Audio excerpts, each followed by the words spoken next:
Hello everyone, welcome to my YouTube channel English literature zone. आज की video में ए farewell to arm, जो कि अर्नेस्ट हेमिंगवे की काफ़ी फेमस वर्क है, उसके बारे में पढ़ेंगे। तो वीडियो शुरू करते हैं। वीडियो जो है काफ़ी इजी लैंग्वेज में होगा। वीडियो के थ्रू अगर आपका हेल्प होता है, वीडियो आपके सिलेबस का है, तो प्लीज़ आप लोग वीडियो को लाइक करना, चैनल को सब्सक्राइब करना और कमेंट करके बताना वीडियो आपको कैसा लगा। तो वीडियो शुरू करते हैं।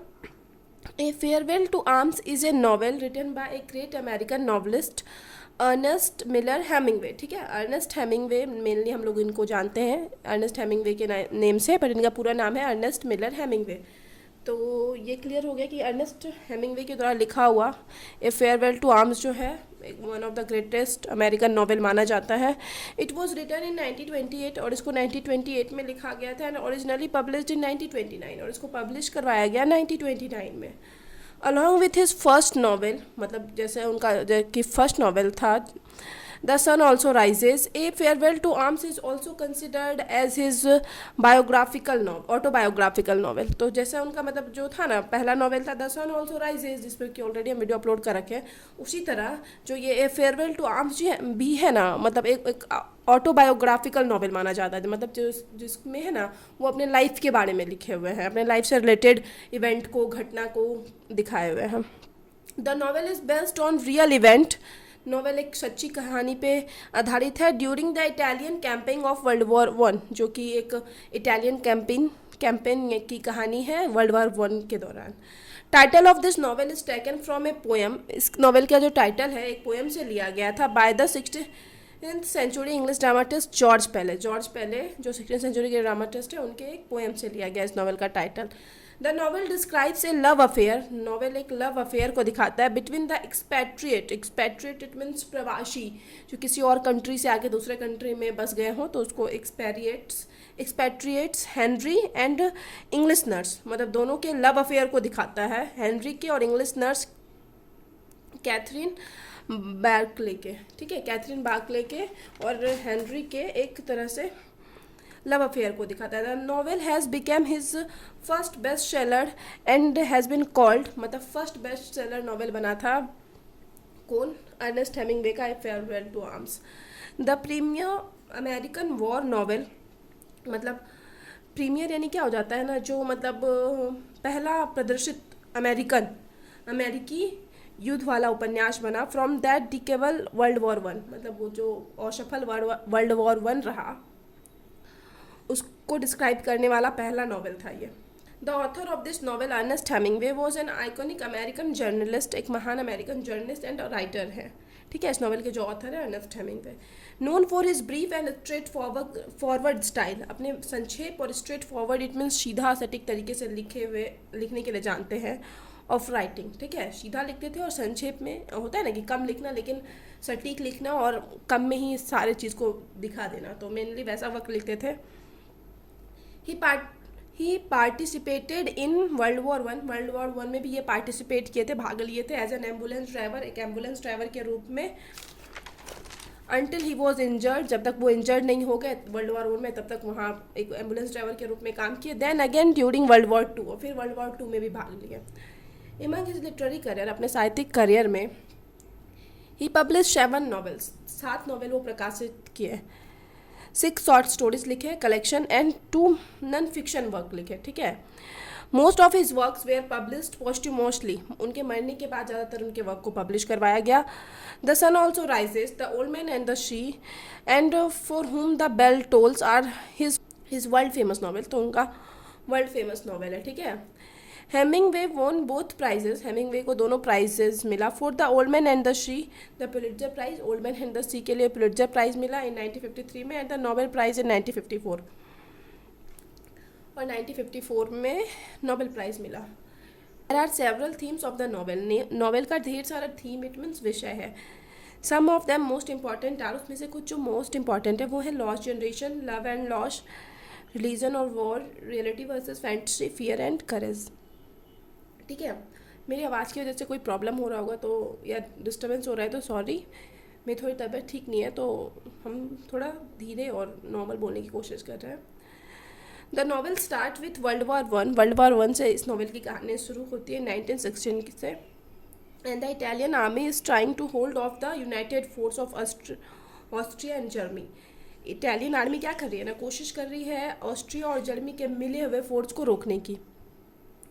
ठीक है। The narrator lieutenant Frederic Henry is an American. Lieutenant जो हम लोग के नरेटर हैं वक्ता, वो है lieutenant Frederic Henry is an American, वो एक अमेरिकन है। Who has joined the Italian ambulance corps, मतलब इटालियन एम्बुलेंस कॉर्प्स को ज्वाइन किए हैं एज ए वॉलंटियर। वॉलंटियर क्या होता है ना, जो खुद की मर्जी से युद्ध में जाए। इट मीन्स होता है ना कि युद्ध में अपना योगदान देना चाहते हैं, तो वो खुद की मर्जी से गया था, युद्ध में भाग लिया था, वो एक एम्बुलेंस ड्राइवर, एम्बुलेंस पुलिस के रूप में। एज द नॉवेल ओपन, जैसे ही नॉवेल शुरू होता है, Henry is about to take his winter leave. Henry अपना विंटर लीव यानी सर्दी की छुट्टी लेने वाला था। He spends the evening with his fellow officer, अपने साथी ऑफिसर के साथ उस दिन का वो शाम स्पेंड कर रहा था।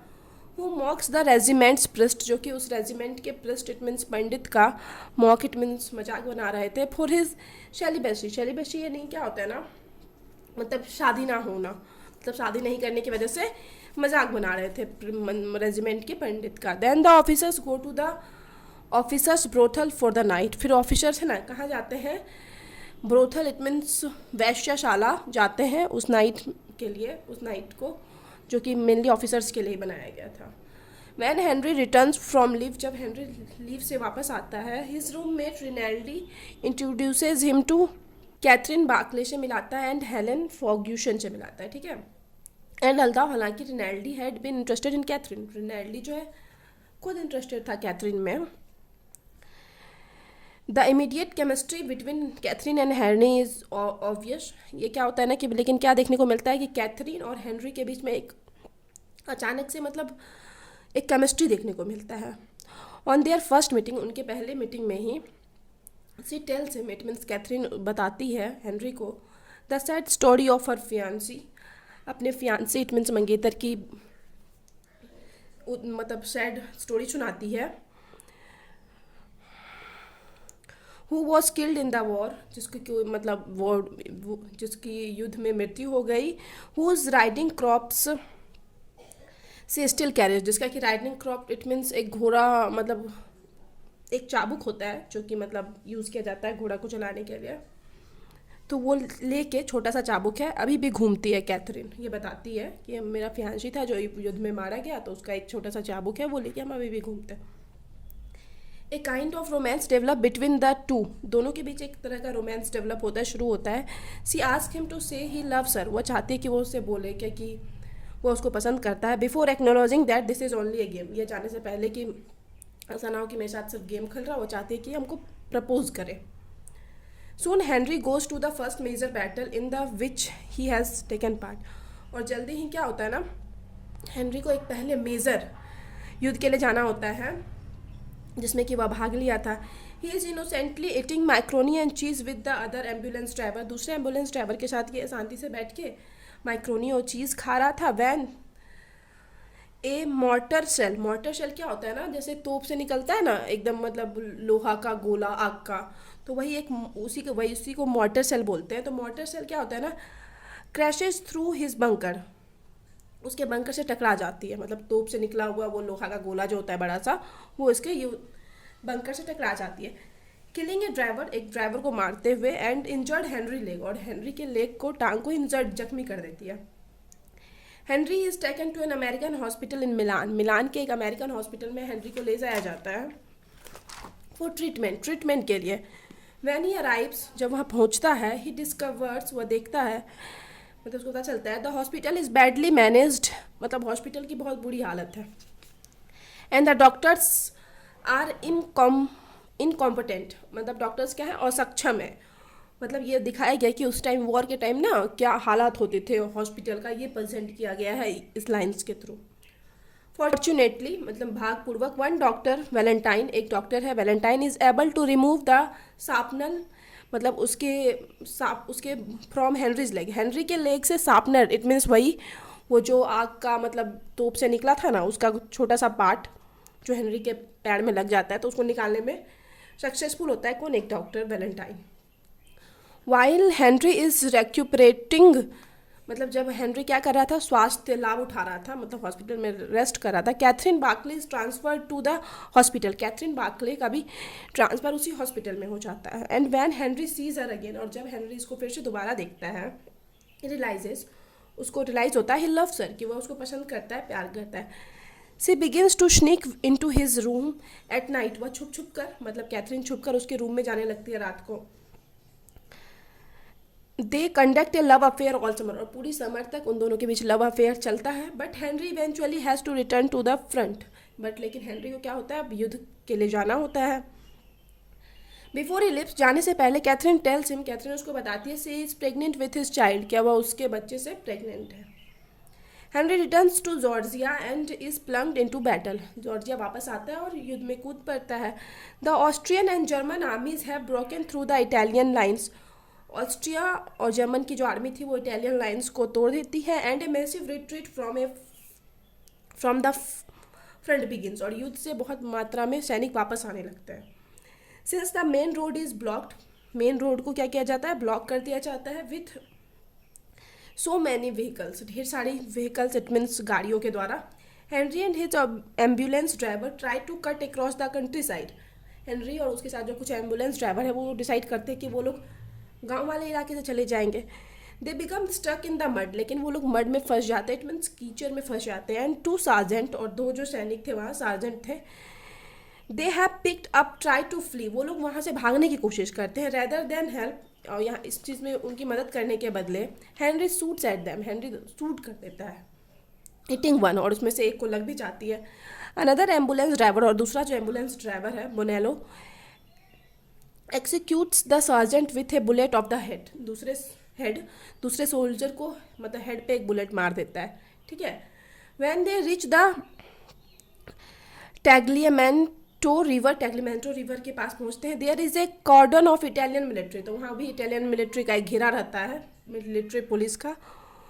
Who are out of paranoia and misguided patriotism, जो कि मतलब पागलपन की वजह से या गलत तरीके से उनको देशभक्ति का जो मतलब मिसगाइड करने की वजह से, are shooting their own officer, जो कि वो क्या कर रहे थे, खुद के ऑफिसर्स को शूट कर रहे थे फॉर हैविंग रिट्रीट, वापस हटने के लिए, ठीक है।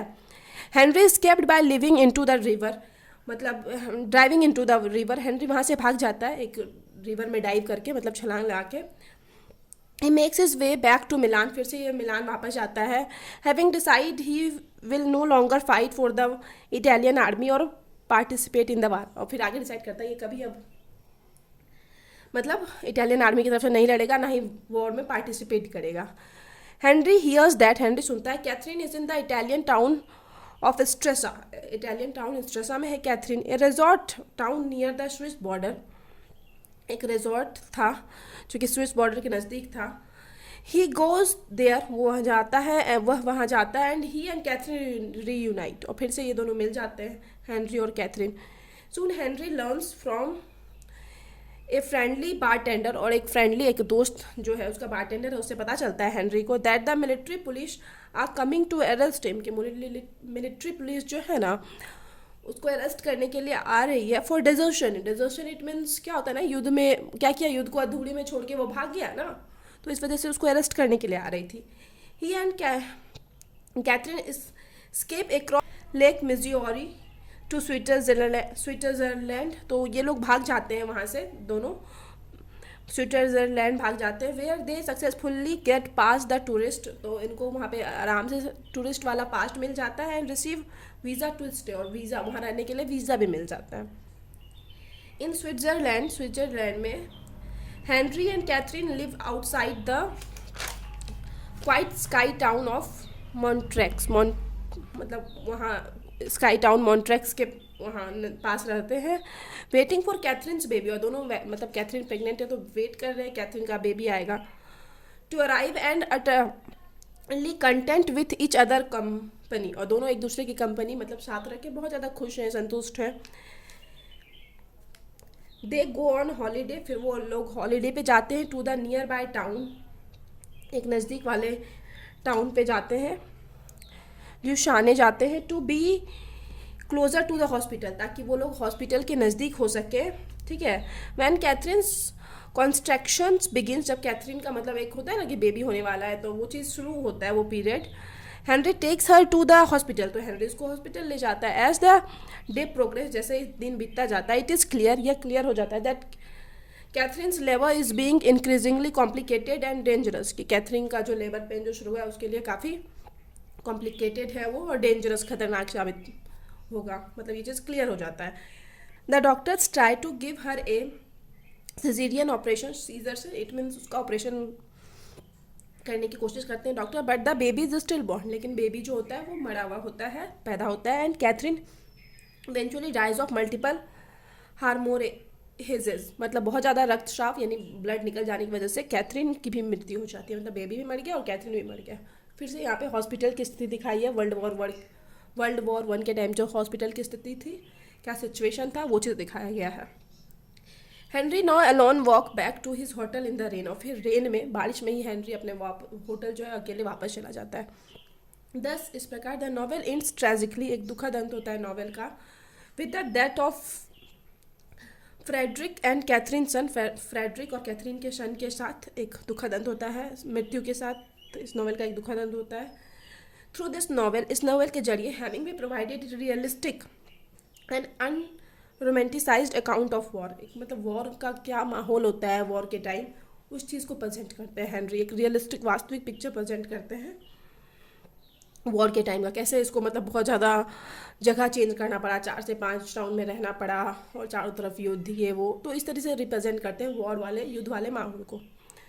Like the sun also rises, sun also rises की तरह, and the old man and the sea की तरह, A Farewell to Arms is also considered as one of best work of Ernest Hemingway, मतलब द सन ऑल्सो राइजेज और the old man and the sea की तरह ही ना, ए farewell to arms को भी one of the best work माना जाता है अर्नेस्ट हेमिंगवे का। ठीक है, तो यहाँ पे वीडियो खत्म होता है। वीडियो अगर आपके लिए हेल्पफुल है, आपके सिलेबस का है, तो प्लीज़ वीडियो को लाइक करना, चैनल को सब्सक्राइब करना और कमेंट करके बताना वीडियो कैसा लगा। मिलते हैं नेक्स्ट वीडियो में नेक्स्ट टॉपिक के साथ।